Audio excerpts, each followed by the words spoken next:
네, 여러분 반갑습니다. 네, 우리 공공생활과 법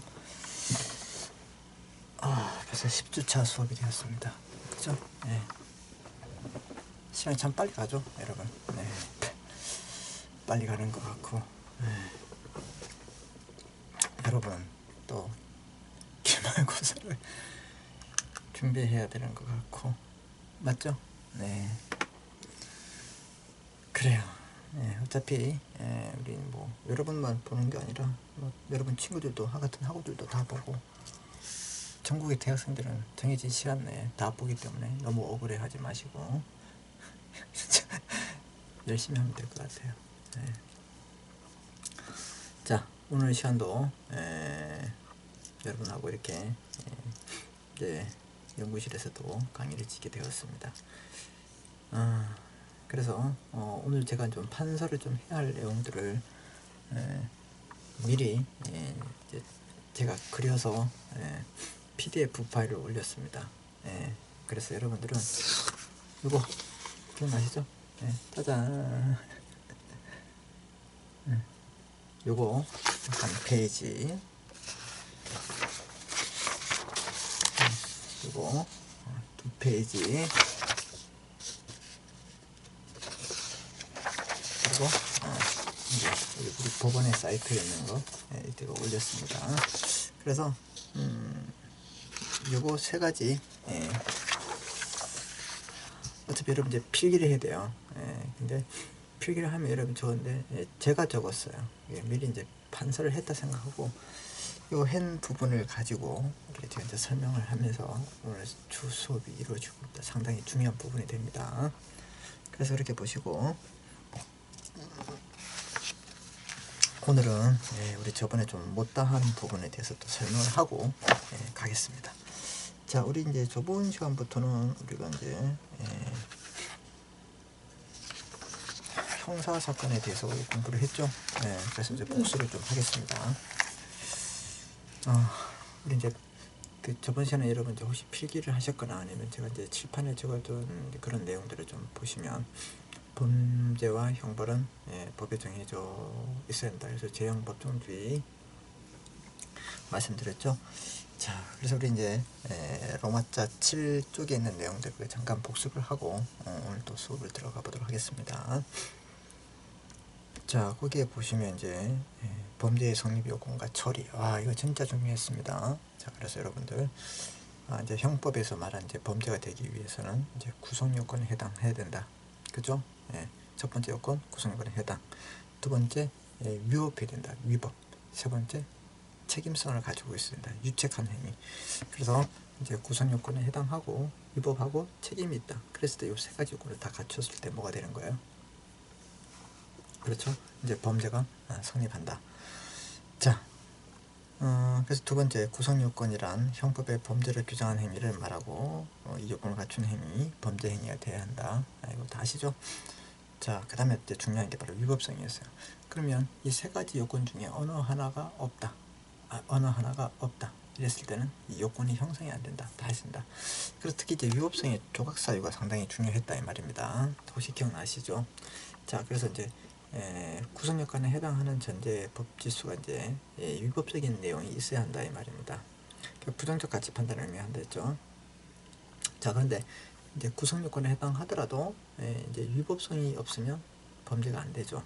자, 그래서 이 위법성이 조각되는 게 상당히 중요합니다. 그래서 정당 방위, 긴급 피난, 자구 행위, 피해자의 승낙, 그 다음에 정당 행위, 이런 행위들은 어떻게 위법성이 조각되기 때문에 범죄를 구성하지 않게 된다. 요거 여러분들이 반드시 좀 기억했으면 좋겠습니다. 그다음 책임성이 있었는데 이 책임은 비난 가능성이다 말씀드렸죠. 자, 그래서 비난 가능성을 말하고 있다. 자, 그 다음에 이제 제형 법정주의. 제자는 범죄와 형벌은 법에 정해져 있습니다. 아주 대원칙으로 했습니다. 그래서 이제 범죄와 형벌은 반드시 성문법 법에 정해져 있어야 된다 원칙이고, 법률이 없으면 범죄도 없겠죠. 그 다음에 법률이 없으면 형벌도 없다. 이렇게 표현되는 거예요. 그래서 이 제형법정주의에는 뭐가 있냐? 바로 소급표 금지, 법률주의, 명확성, 유추 적용 금지, 이런 것들이 바로 재형법정 중에 파생 원칙들이 된다, 이렇게 보시면 되겠습니다. 자, 그 다음에 이제 범죄도 이제 유형이 있었죠. 예, 그래서 우리는 이제 고의범을 우리가 이제 처벌한다. 이렇게 보시면 되고, 고의범. 자, 그 다음에 이제 고의가 없을 때는 벌하지 않죠. 그런데 과실범을 처벌합니다. 과실범. 그래서 과실범을 처벌할 때는 이 과실범들은 이제 처벌한다는 이제 법적인 처벌 규정이 있을 때만 처벌할 수 있는 겁니다. 여러분 다 기억나시죠? 우리 저번 시간에 했기 때문에. 자, 그 다음에 이제 행위자가 의도한 결과가 발생했다. 그럼 우리 뭐라 그래요? 기수범. 근데 실패했다. 미치지 못했다. 미수범이라 한다. 그래서 우리 뭐 살인 미수죄다, 뭐 강간 미수죄다 했을 때 일단 행위를 어떻게 해요? 마치지 못했을 때. 그래서 이제 이래 그 의도한 결과가 반드시 나타났다. 그럼 기수범. 그 다음에 실패했다. 미수범. 근데 이 미수범도 처벌 규정이 있을 때만 할 수 있다. 그 다음에 범죄를 주도적으로 한 사람이 정범이라 하는데, 이 정범이 여러 명이 했다. 공동정범이 되는 거예요. 맞죠? 그 다음에 정범을 도와주는 사람을 공범이하고 공범이라 하는데, 이 공범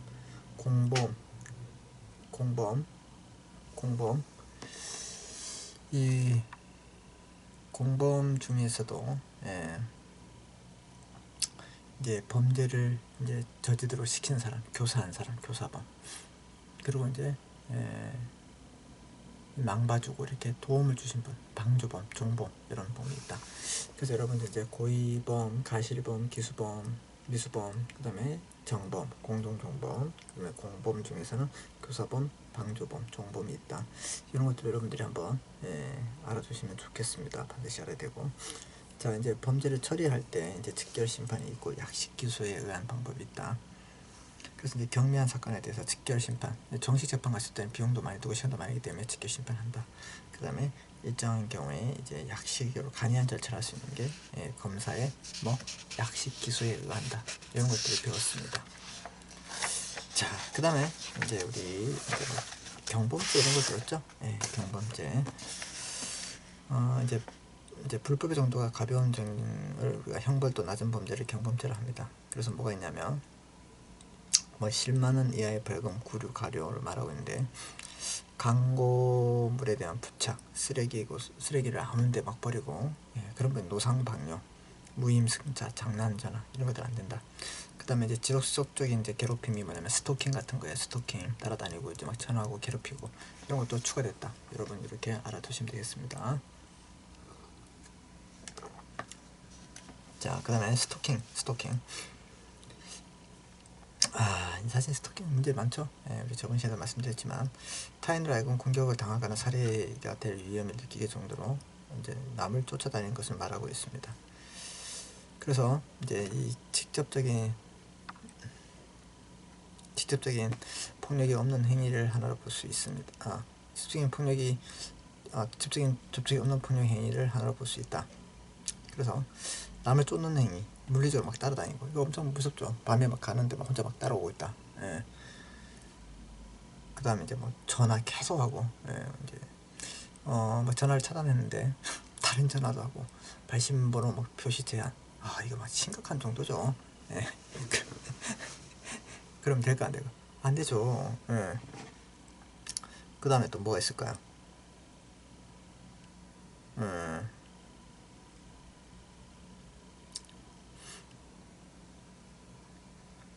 이메일, 뭐 편지. 글쎄요, 편지. 요즘은 뭐 편지, 이 편지를 우리가 이제 문자 메시지 정도로 생각하면 될까요?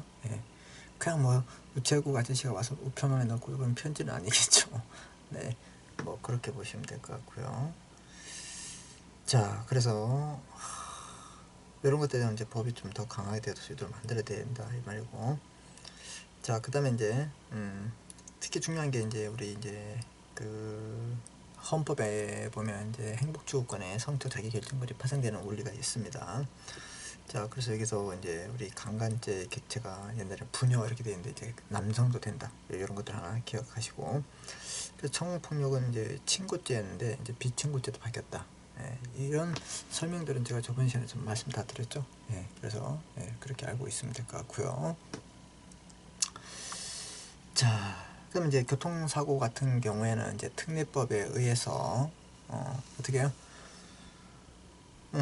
처리하면 되는 거고, 그 다음에 이제 사기죄 같은 경우는 5번 타인을 속이고 그 사람이 속여가지고 상대방이 그 속임에 의해서 어떤 행동을 하면 거기에 이득을 취하는 이득죄가 되겠습니다. 그 다음 명예훼손죄 같은 경우에는 우리가 이제 공연한 사실이나 또는 허위 사실을 적시했을 때 이게 전파 가능성이 있어야 되겠죠. 그래서 이제 공연한 사실 또는 허위 사실을 적시해서 개인의 품성, 명성, 신용 등 객관적 사회적 평가를 저하시키는 말을 하고 있고, 행위를 하는 것을 말하고 있고, 명예훼손에서는 명예의 주체에서 사람뿐만 아니라 법인도 됩니다. 그 다음에 법인께 없는 단체, 뭐 종중 이런 것도 되고 여러분의 동창회도 된다 이 말입니다.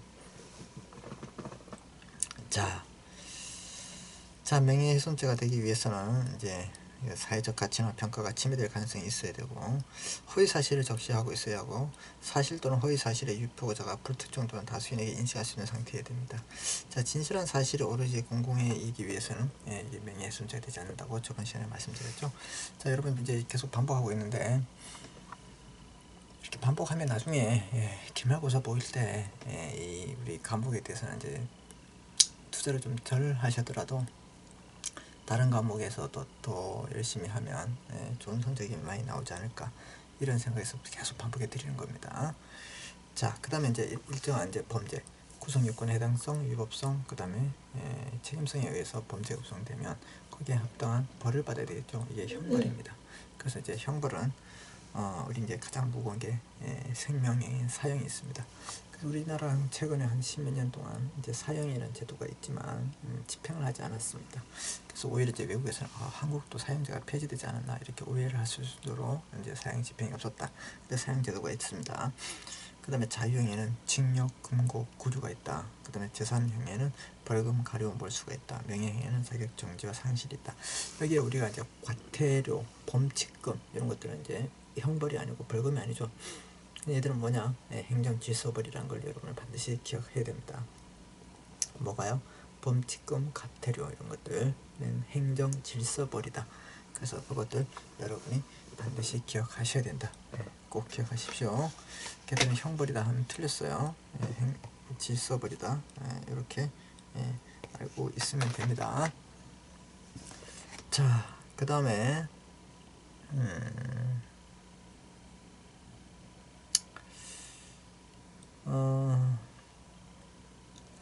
구체적으로 이제 이번에 보시면 이제 벌금은 법원에 선고해서 5만 원 이상의 액수를 부과합니다. 벌금은 5만 원 이상. 그 다음에 가료는 2천 원 이상에서 이사가 아니라 이상에서 5만 원 미만. 유기징역 같은 경우에는 유기란 말은 기간이 정해져 있다 이 말이죠. 그래서 유기징역의 같은 경우에는 1개월에서 30년, 50년까지 할 수 있죠. 구류는 1일에서 30일 미만. 금고는 교도소에서 보물을 하면서 노역을 하는 것과 달리 노역을 시키지 않는다. 그래서 징역, 금고, 구류인데 징역 같은 경우는 이제 들어가서 일도 하지만 금고는 하지 않는다. 이런 것들을 여러분이 좀 비교해서 알아두시면 되겠습니다. 자, 그래요. 그래서 이제 만약에 이제 일정한 범죄에 의해서 거기에 합당한 형벌을 받았어요. 그럼 이제 형벌을 받았으면 어떻게 되는가요? 이제 형에 대한 이제 집행이 있어야죠. 집행을 받고 형 집행을 이제 교도소에서 받겠죠. 그렇죠? 교도소에서 받고 그 형이 이제 만기가 돼서 나오면 이 사람이 뭐가 되는 거야? 이제 전과자가 되는 거지. 전과자. 알겠습니까? 그래서 줄이 쭉쭉 여러분들은 그런 거 하면 절대로 안 됩니다. 아셨죠? 그래서 형의 집행이 있는데요. 이제 집행을 이제 바로 해서 교도소로 갈 수 있고 아니면 이제 그와 대체되는 그런 것들이 있습니다. 그래서 뭐가 있냐면 3년 이하의 징역. 3년 이하의 징역. 여러분 단기 1년이 무거울까요? 장기 1년이 무거울까요? 생각해 보세요.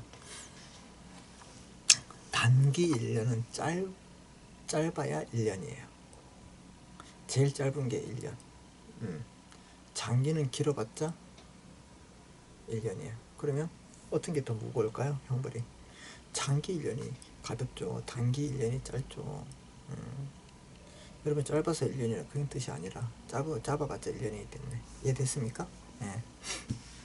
그래서 3년 이하의 징역 금고형을 선고할 경우 범인의 이제 연령, 나이가 많다, 성행, 이 사람이 초보입니다. 예. 그 다음에 지능과 환경, 피해자에 대한 관계, 범행의 동기, 이게 우발적이네. 순간적으로 했겠네. 수단과 결과, 범행 후에 참작, 정상 등을 참작한 사유가 있을 때는 1년 이상 5년 이하의 기간을 형의 집행을 유예할 수 있다. 이 말은 뭐냐? 집행유예. 여러분들 뭐 집행유예한다, 집행유예한다 했죠. 그 형을 집행해야 되는데 집행을 유예한다, 하지 않는다 이 말입니다. 그럼 그 유예기간 3년의 집행유예다. 그럼 유예기간 동안에 다시 형벌을 지으면 형벌이 아니다, 범죄를 저지르면 돼요. 안 된다 이 말입니다. 이해했죠? 그래서 형의 집행을 유예하는 보호관찰을 할 것을 명하거나 사회봉사 또는 수강할 수 있다. 그래서 이제 실질적으로 이제 얘가 교도소에 가야 되는데 집행유예 3년 그 근신하고 있어라. 대신 넌 사회봉사 몇 시간을 해라. 이렇게 할 수 있다 이 말입니다. 이해됐습니까? 그래서 교도에서 형을 복역 안 하고도 이렇게 할 수 있는 제도가 있다. 이게 뭐나? 이게 뭐나가 아니라 이게 뭐냐면 바로 이게 집행유예가 된다. 1번이 뭐냐? 집행유예. 2번은 1번은 뭐라 써놓는다? 집행유예. 집행유예가 됩니다. 그 다음에 2번은 이제 선고유예 되죠. 선고유예. 1년 이하의 징역. 그 다음에 금고. 그 다음에 자격정지 벌금의 형에 달하는 경미한 범죄 동그라미 붙입니다. 1년 이하. 1년 이하. 그 다음에 경미한 범죄. 우리 집행유예 같은 경우에는 3년 이하의 징역입니다. 이런 것들을 체크해서 제가 숫자를 이제 바꿔놓으면 참 야비한 짓이죠. 이제 시험을 이제 숫자로 바꿔놓으면 안 되지만 어쩔 수 없는 경우에는 그럴 수밖에 없다. 이해됐습니까? 그래서 여러분들이 그런 것들에 대해서 이해를 하십시오. 선고유예는 그 집행은 이제 형의 판결을 받고 선고를 받고 한 다음에 유예되겠지만 선고는 판사님이 땅땅땅 하지 않는 거예요. 그러니까 뭐 선고할 시간도 없고 그 굳이 그걸 안 해야 되기 때문에 이럴 때 경미한 사건에 대해서 형의 선고를 참작할 만한 사유가 있을 때는 형의 선고를 유예하고 특별한 사고 없이 2년 기간이 경과하면 면소된 것으로 면소 간주한다. 소송이 제기되지 않은 걸로 해준다 이 말입니다. 그래서 가벼운 사건이기 때문에 2년 동안 땅땅땅 안 쳐요. 근데 그 사이에 애가 조신하게 있거나 죄를 짓지 않았다 그러면 면소시켜주는 제도가 선고유예 제도다 이 말입니다. 자, 그 다음에 이제 가석방이 있습니다. 가석방. 징역 또는 금고의 집행 중에 있는 자가 개전의 개전에 막 맨날 울면서 반성문을 100장씩 쓰고, 여러분 이제 막 반성문 쓰고 이렇게 하면 얘가 느끼는 게 많구나. 눈물도 계속 흘리고, 사람 볼 때마다 눈물 이제 사슴처럼 눈물 뚝뚝 흘리고, 그러니까 초범이고 얘가 진짜 억울해서 왔기 때문에 어떻게 해요? 얘를 도와줘야 되겠다 이런 마음 생겨요? 아니면 얘 좀 참작해줘야 되겠다 이런 말 생겨요? 좀 참작을 좀 해줘야 되겠다 이런 마음이 생기겠죠. 그래서 가석방은 징역 금고 집행 중에 있는 자가 개전의 잘못을 뉘우침이 현저할 때는 형 만료 전에 조건부로 석방한 자를 가석방이란다. 가석방. 형 만료 전 미리 이제 어떻게 하는 거야? 석방시켜 주는 거. 이렇게 여러분이 이제 보고 계시면 되겠습니다. 알았죠? 자, 그 다음에 이제 범죄와 피해자의 보호가 있습니다. 자, 일단은 이제 피해자는 당연히 보호해야 되고, 우리 이제 이제 조금 뒤에 배울 형사소송법 같은 경우는 이 절차법인데, 지금 우리 이제 형법에 있는 내용을 배웠어요. 형법에 있는 내용. 그 형법은 이제 이 범죄가 이런 범죄가 있고, 이런 범죄에 합당해서 형벌은 이런 게 있고, 집행을 할 때 예외적으로 집행유예, 선고유예 이게 있다. 뭐 이런 것들을 배우는 거다 이 말입니다. 그러면 이제 형사소송법은 A가 B를 죽였습니다. 그럼 이 사람이 진짜 살인을 했는지 안 했는지를 가려야 될 거 아니야. 그냥 A가 B가 죽어 있는데 옆에 있었던 마누라를 얘가 살인했다고 지우면 안 되죠. 다른 사람이 하고 도망갈 수도 있다 이 말입니다. 이해됐습니까? 예. 자, 그래서 범죄와 이제 재판 피해자의 보호 이제 이런 테마로 들어가서 무죄 재판을 받아 확정된 사건의 피고인은, 자, 피고인이란 말은 피의자, 의심을 받는 자가 이제 기소, 소송 중에 되면 이 사람이 피고인이 됩니다.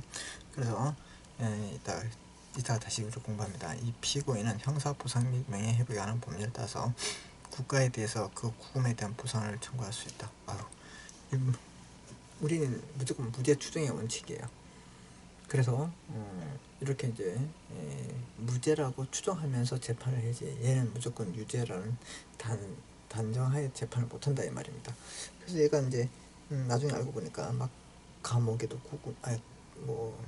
구치소에도 가 있고 계속 이제 구금된 상태에서 재판을 받고 이랬어요. 그럼 이 사람은 그 구금에 대해서도 보상을 받을 수 있다 이 말입니다. 그 다음에 2번, 사람의 생명 또는 신체에 해를 끼치는 범죄의 행위로 인해서 피해를 당하였으나 피해자의 전부 또는 일부에 배상받지 못한 경우, 피해자 또는 유족은 범죄 피해자 보호법에 따라서 피해자의 구조금을 지급받을 수 있다. 피해를 입었으면 일정한 경우에 이제 구제를 신청할 수 있다 이런 제도인데요. 자, 우리 이제 소송법을 배우면 이게 피해자를 위한 게 아니라 피의자나 피고인의 인권을 위한 법이라고 꼭 알아두십시오. 누굴 위한 법이다? 오로지 피의자와 피해자의 인권을, 자, 억울하게 이 사람이 이제 재판을 받을 수 있고 수사를 받을 수 있습니다. 그래서 이런 사람이 인권 막 고문하고 막 때리고 이러면 될까 안 될까? 안 되게 되면 그런 거지. 자, 그런데 악랄하게 이제 죄를 지은 사람, 그런 사람들까지 이게 형사법이 보호해야 된다는 게 참 그런 게 좀 문제가 그런 거죠. 자, 그래서 우리 지금 7번에서 배우고 있는 범죄와 재판의 피해자 보호에서는 이제 무죄 재판을 받아가지고 이제 그 무죄 판결이 났다 이랬을 때는 이제 형사보상 청구할 수 있고, 피해자는 그 유족은 일정한 경우에 구조금 지급을 청구할 수 있다. 이런 제도가 밖에 없어요. 그리고 나머지 이제 이렇게 형소법은 뭐냐, 바로 피의자, 피해자 이런 사람들을 인권을 보호해주는 그런 절차법이 더 강하다 이렇게 보시면 되겠습니다. 자, 그래서 지금까지 우리 형법에서 그나마 이제 여러분이 이제 교양법학으로 좀 알아두어야 할 그런 이제 내용들을 공부했다 이 말입니다. 이해되셨어요, 여러분? 자, 그래서 여러분이 이런 내용을 이제 공부했기 때문에 복습을 잘 하시고, 그래서 형법은 범죄와 형벌, 범죄의 종류들, 그 다음에 집행, 이런 것들을 이제 한다. 자, 그러면 이제 이 형을 집행하기 위해서 이 사람이 그 범죄가 인정을 돼야 되는데, 그 인정을 되기 위해서 필요한 그 절차가 필요합니다. 그 절차가 바로 형사소송법입니다. 절차법. 형법은 이제 실체법이라 합니다. 무슨 법? 실체법.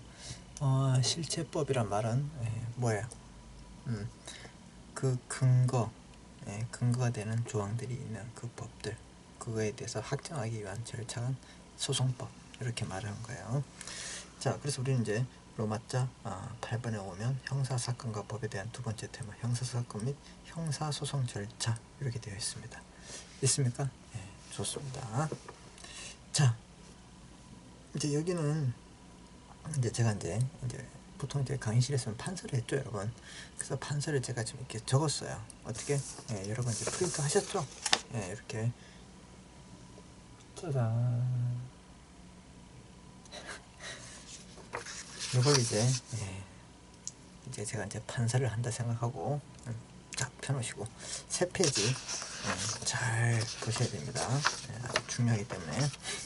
자, 거기 이제 1페이지 동그라미 1번 형사소송 절차 이렇게 되어 있죠. 이렇게 보시면, 자, 펴놓으셨어요? 좋습니다. 이제 여기서 이제 수업을 하고 이제 강의 교재는 다음에 이제 마무리할 때 보겠습니다. 자, 이렇게 수사 이제 형사소송 절차가 어떻게 진행되는지 이제 보면, 예를 들어서 이제 A가 어떻게 B를 이제 살해했다. 이제 여러분도 제가 이렇게 하면 이렇게 뭐 A가 B를 살해했다. 그리고 이제 이걸로 수업하니까 이게 이제 여러분들 어차피 이제 필기를 해야 되는데 제가 미리 필기를 했고, 여러분들 거기 이제 각필을 하는 거예요. 제가 이제 같이 보면서. 자, 그럼 이제 여러분 이제 뭐 하는 거예요? 이제 이걸 보는 거지. 프린트해서. 자, 이제 1번 형사소송 절차, 이제 우리 이제 개관 이제 전반적인 이야기를 해드릴 겁니다. 자, 예를 들어서 이제 A가 B를 살해했다. 그래서 이 A를 우리는 이제 수사를 해야 됩니다. 그래서 이제 수사가 개시가 돼요. 이 수사가 개시, 이제 여러분 이제 찾았죠? 이제 거기 수사 개시. 그래서 수사가 개시가 되면 이제 거기 맨 아래 칸에 오면 이 사람을 이제 내사한다 해서 피내사자 또는 용의선상에 올랐다 해서 용의자 이런 말을 씁니다. 누가? A가 이제 B를 살해했을 때 이제 B는 죽었어요. 그 이제 살인자죠. 이 사람이 살인범이 아니야. 일단 살인자야, 살인자. 왜?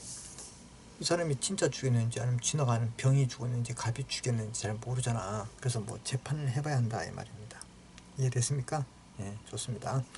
자, 그래서 일단 이제 수사 이제 이런 이제 상황에서 A는 피내사자 용의자가 된다, 이런 용어들. 자, 그래서 우리 이걸 이제 수사를 개시하기 위해서 필요한 게 뭐냐면 이제 입건한다 이렇게 합니다. 입건. 그래서 이제 마침 이제 순찰차가 돌아가면서 막 지나가는데 골목에 막 A가 B를 죽이고 있는 걸 봤다. 이럴 때 어떻게 돼요? 이 사람을 바로 긴급 체포, 현행범 체포를 해야 되겠죠. 그래서 이 사람은 이제 어떻게 이제 입건해서 이제 수사를 해야 됩니다. 이제 수사를 할 때 그 이제 수사, 크게 보면 이제 여러분 이제 수사.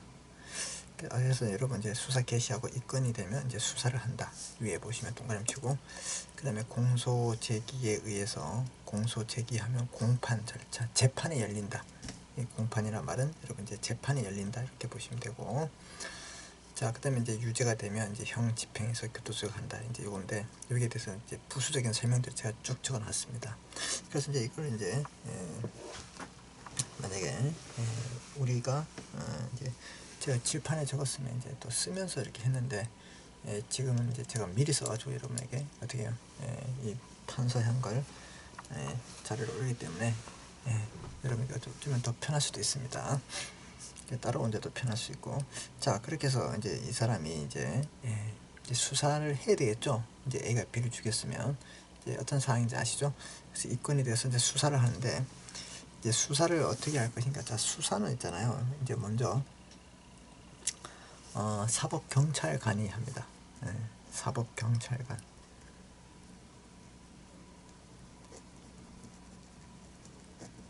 자, 수사는 사법경찰관, 일반적인 경찰서에서 이제 합니다.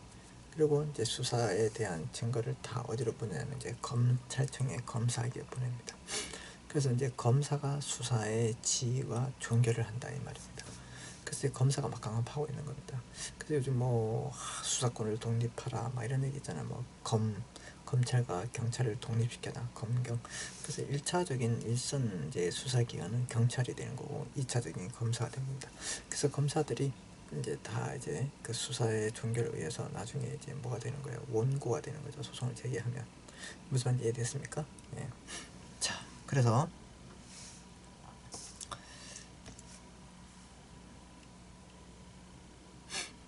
자, 이제 수사를 하게 되면요, 임의 수사가 있습니다. 임의 수사. 여기 일부 동그라미 때문에 임의 수사가 있죠. 동그라미 2번에 보시면 강제 수사가 있습니다. 그래서 수사할 수 있는 방법은 두 가지가 있다. 그래서 임의 수사가 있고, 자유로운 의견을 들어주면서 하는 수사, 임의 수사. 그 다음에 이제 그 강제력이 동반된 수사를 우리가 이제 강제 수사라고 하고 있습니다. 자, 그래서 임의 수사 같은 경우에는 뭐가 있냐? 임의 수사, 피의자 신문이 있습니다. 피의자 신문. 피의자 신문. 피의자 신문 조서에서 뭐 이름, 나이 뭐 이렇게 물어봅니다. 그럼 이 사람이 말을 막 해주겠죠. 뭐뭐뭐 이렇게. 그 다음에 참고인 있습니다. 자, 참고인은, 자, 여러분 이제 우리 아까 피내사자 용의자 밑에 옆에 보시면 이제 수사 이제 입건된 것부터 이제 공판, 제가 좀 그랬죠. 거기까지 이제 피의자 누구 A를 이제 피내사자 용의자에서 피의자가 되는 겁니다. 피의자. 자, 그래서 여기에 참고인이라고 제가 가로쳐놨죠. 증인 같은 사람들. 이 사람이 나중에 그 옆에 공판 절차를 가보시면 피고인이 되고 증인이 된다. 그래서 이런 것들 여러분이 좀 알아둘 필요가 있다 이 말입니다. 자, 그래서 이 수사 단계에서는 이 증인 같은 사람을 참고인이라고 합니다. 그래서 참고인 조사, 그 다음에 임의 동행이 있습니다. 가서 우리 수사를 같이 받으세요, 이렇게 할 수 있다 이 말입니다. 자, 이런 것들은 이제 누가 이제 뭐 고소를 하거나 이 사람을 수사를 해주세요, 이렇게 신고를 했을 때 가능하죠. 자, 그런데 우리 임의 수사가 원칙이에요. 임의 수사가 원칙인데, 그런데 이게 임의 수사로 했을 때 좀 안 될 수 있는 그런 경향이 있을 때가 있죠. 그랬을 때 우리는 이 강제력을 동원할 수밖에 없습니다. 그래서 가장 강제력의 대표 주자가 뭐냐면 체포 구속입니다. 인신을 구속한다. 여러분 이제 체포 이제 확 잡아놓고 수갑을 채우고 그러한 상태에서 이제 수사를 할 때 하고, 언제까지 오세요, 이렇게 이 사람이 자유롭게 수사를 받을 때, 또는 유치장이나 구치소에 이 사람을 구속시켜 놓고 수사할 때와, 구속시키면 이 사람들은 어떻게 해요? 증거인멸을 잘 못하겠잖아요. 그죠? 이해됐습니까? 그래서 그렇게 하는 거예요. 아니면 이제 이 사람 뭐 출퇴근해서 하라고. 여러분 보세요. 우리 뉴스에 보면 뭐 기업들 총수들이 막 이렇게 막 휠체어 타고 나오고 수사받다가 막 그런 거 좀 많이 보시죠. 예. 그래서 그런 것들, 체포 구속 되었을 때 막 이 사람들이 뭐 영장 실질 심사를 했다, 적부 심사를 했다, 이런 용어를 많이 들어보셨죠. 그럼 그게 무슨 용어인지 여러분이 알고 이제 뉴스를 봐도 이제 그게 귀에 쏙쏙 들어온다 이 말입니다. 그래서 그런 내용들을 우리 이번 시간에 배우는 거예요. 그래서 우리 저번 시간에 이제 실체법인 형법을 배웠으면 그 법을 적용할 수 있는 그 절차에서 이 사람이 진짜 범죄자인가, 그런 걸 판단하는 게 바로 소송법, 형사소송법이 된다 이 말입니다. 이제 그걸 배우는 거예요. 그래서 이제 A가 B를 살해했다 그러면 이제 수사 개시에서 입건되고 이제 수사를 해야 될 거 아니에요. 이미 수사가 원칙인데 예외적으로 강제력을 동원한 강제 수사가 있다. 이 강제 수사를 할 때 이게 인권의 유린이 많이 될 수 있죠. 강제력을 행사하기 때문에. 근데 수사를 하는 입장에서는 상당히 좋아요.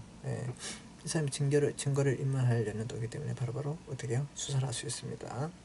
그래서 이 강제 수사에서는 체포, 구속, 압수수색한다 했을 때 어떤 사무실에 갑자기 들어가서 압수수색하고, 그 다음에 검증, 증거 보존, 증인 신문 청구, 감정 유치, 이런 것들인데, 이 강제 수사에서 가장 중요한 건 바로 체포, 구속이죠. 거기 한번 묶어서 별표를 따로 치시고, 그 다음에 압수수색, 이것도 압수를 하고 수색하게 됐죠. 이런 것들이 이제 가장 대표적인 강제 수사는 체포, 구속, 압수수색 방법이 있다. 이렇게 합니다. 그래서 이미 수사를 하든 강제 수사를 하든 이제 수사에 더 이상 수사를 할 필요가 없어요. 무슨 말인지 아시겠죠? 자, 이렇게 더 이상 수사를 할 필요 없을 때는 뭐 해야 되냐? 수사를 종결을 해야 되죠. 이 수사의 종결은 누가 하냐? 검사가 합니다. 검사. 그래서 이제 검사가 뭘 하냐? 자, 여기 보시면 이제 공소를 제기한다는 말은 소송을 제기한다 이런 뜻이에요. 또 다른 말로 기소를 한다. 그래서 뭐 기소 독점주의, 소송을 수사를 해보니까 얘는 진짜 범죄 혐의가 충분하고 얘는 이제 공발을 매게 된다, 이렇게 확실할 때 검사가 어떻게 하냐? A에 대해서 뭐 하는 거야? 소장을 제기하죠. 공소장을 제기한다. 그래서 공소장이랍니다. 공소장, 소장. 그래서 누가 소송을 제기한다? 검사가 제기합니다. 그래서 검사가 뭐가 되냐? 검사가 이제 원고가 되는 거죠. 그러면 그 다음에 A는 뭐가 되는 거야? 피고인이 됩니다. 이제 공소 제기되면. 그래서 검사가 이제 소송을 제기하는데 이제 그럼 위에 보세요. 그림 보세요. 공소 제기, 기소란 말을 합니다. 누가 한다? 얘는 이제 검사가 합니다. 검사가. 그런데 이제 공소 제기를 밑에 하좌표 보시면 X가 되어 있죠. 공소 제기를 못하는 경우가 있어요. 그래서 기소했어요, 기소 안 했어요? 기소를 안 했죠. 그래서 뭐라 하냐? 이걸 불기소 처분이라고 했습니다. 불기소. 예를 들어서 이제 만약에 A가 B를 죽였는데 얘를 수사하다가 A가 갑자기 죽었네?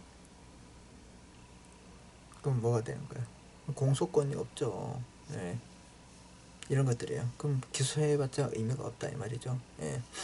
근데 수사해보니까 혐의가 없어요. 죄가 안 돼. 그럼 이런 것들 수사를 해야 돼? 안 하죠. 그래서 범죄 혐의가 있는데 이 기소를 일정한 경우에 검사가 유예할 수 있습니다. 유예한단 말은 기소를 했어 안 했어? 안 했죠. 우리 아까 봤잖아. 우리 또 집행유예, 그다음에 선고유예도 봤듯이 기소도 유예할 수 있습니다. 그래서 이거 기소유예 제도예요. 누가 한다? 전부 다 이런 것들은 검사가 한다. 그래서 이제 판사님들은 판결을 하지만 검사들이 상당히 중요한 역할을 하죠. 그래서 이제 이 사람들이 이제 수사권이 있기 때문에 우리 지금 뭐 수사권을 독립해야 한다 뭐 그런 말들을 많이 하는 게 이런 이유에서 있는 것들이에요. 그러면 경찰들이 또 이 검사들이 할 수 있는 그 역할들을 할 수 있을 것인가? 거기에 대한 의구심이 있기 때문에 너희들은 못 주겠다. 아, 우리들도 이제 뭐 니들보다 알 만큼 안다. 이렇게 해가지고 아직까지 싸우고 있는 겁니다. 이해되셨습니까? 자, 그래서 이렇게 이제 흐름을 아셔야 됩니다. 이 흐름. 그래서 이제 수사를 해서 이제 임의 수사이든 강제 수사를 해서 이 수사에 대해서 수사가 종결이 됐다 했을 때 검사가 공소를 혐의가 있으면, 자, 공소를 제기한다는 말은 이제 혐의가 있었을 때 하는 겁니다. 맞습니까? 혐의가 없으면 이제 불기소로 하는 거죠. 그래서 기소를 유기하거나 혐의가 없다, 죄가 안 된다, 그 다음에 공소권이 없다, 그다음에 기소를 중지한다, 기소하지 않는다, 중지한다. 그래서 이런 것들을 우리가 대표적인 불기소 처분이다. 이런 것들은 전부 다 누가 하냐? 이제 검사가 제기한다는 걸 여러분이 알고 계시면 됩니다. 자, 이렇게 해서 이제 그럼 이제 여러분 이제 형사 소송에서는 이제 크게 두 테마, 수사 단계와 재판 공판 단계. 그 마지막에 뭐 형의 집행은 별도로 하더라도 이게 가장 중요합니다. 수사에 의해서 범죄 혐의가 있는 데는 바로 재판으로 가기 때문에 수사가 중요하죠. 그 다음에 이제 공판에서는 뭐야? 죄를 지은 사람은 죄를 안 졌다고 하고 검사는 이놈이 죄를 지었다면서 막 싸울 거 아니야. 권투에 이제 막 글러브 끼고 싸우는 거 아니야. 이 사람은 글러브 줬는데 이 사람은 총을 줬다. 그럼 무기가 평등해, 불평등해? 불평등하죠. 똑같이 글러브를 줘야 한다 이 말이죠. 그래서 이제 싸우는 이제 링이 바로 뭐냐? 그게 이제 공판입니다. 공판. 쉽게 말해서 이제 재판을 받게 된다 이 말입니다. 이해됐죠? 이제 재판 받고 형의 집행을 받습니다. 그래서 여러분 이제 수사 단계에서 필요한 것들, 이제 임의 수사, 강제 수사. 근데 공소를 제기하면 되는데 공소를 안 했을 때 불기소 처분, 이런 것들을 여러분 이제 공부를 했고, 여기까지 이제 A를 이제 뭐라 부르냐? 의심을 받는 사람. 그래서 피의자란 말을 씁니다. 그래서 이제 얘가 이제 공소가 제기되면 이제 뭐가 되냐? 피고인이 됩니다. 이해됐습니까? 이 용어들 좀 기억할 필요가 있습니다. 그래서 이 용어들부터 이제 우리는 좀 쉬었다가 이제 공판 절차를 들어가겠습니다. 아셨죠? 네, 좀 쉬었다 할게요.